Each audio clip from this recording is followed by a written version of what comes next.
নমস্কার, আমি শুভ। আপনারা দেখছেন জিটিভি, দ্রুত হচ্ছে সবার সাথে। জঙ্গিপুর আর মুর্শিদাবাদে ভোটের দিন বহরমপুরে উত্তেজনা। টিকটিকপাড়ায় পোস্টার মারতে গিয়ে আক্রান্ত এসডিপিআইয়ের 4 জন কর্মী। তাদের মুর্শিদাবাদ মেডিকেল কলেজ হাসপাতালে ভর্তি করা হয়েছে। অভিযুক্ত তৃণমূল কর্মীরা।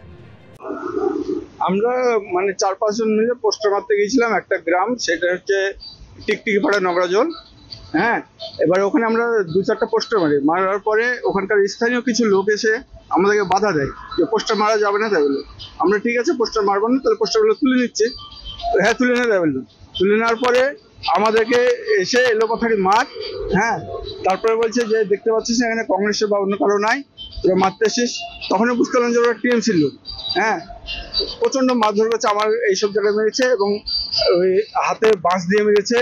আরো 3 জনকে মেরেছে, ওরাও আছে আমার সঙ্গে। তো বেশ ভালোই অবস্থা হয়ে যেত, না পালিয়ে এলে বোধহয় মেরে ফেলতো আমাদেরকে। পালিয়ে এসে যাই হোক আমরা হাসপাতালে এখন করতে। এটা হয়েছে টিকটিকি পাড়া, পোস্টার মারতে গেছে। এইচডিপিআই পার্টির পোস্টার মারতে গেছে। এটা টিএমসির লোকেরাই করেছে। ওনাকে চিনি কিন্তু নাম ওনার জানি না। উনি শুধু একটা কথা বললো, ওখানকার কয়েকজন বলছে মেম্বারের পরামর্শ না নিলে তোরা মারতে এসছিস, এরকম মারতে তোদের মজা দেখাচ্ছে বলে আমাদেরকে মেরেছে। 4 জনকে মেরেছে।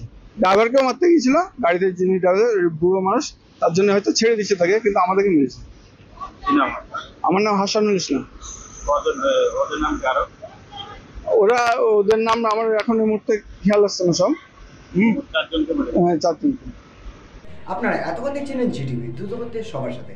জিটিভির আরও নতুন নতুন খবরে আপডেট পেতে এক্ষুনি লগ ইন করুন www.gtblivenews.com।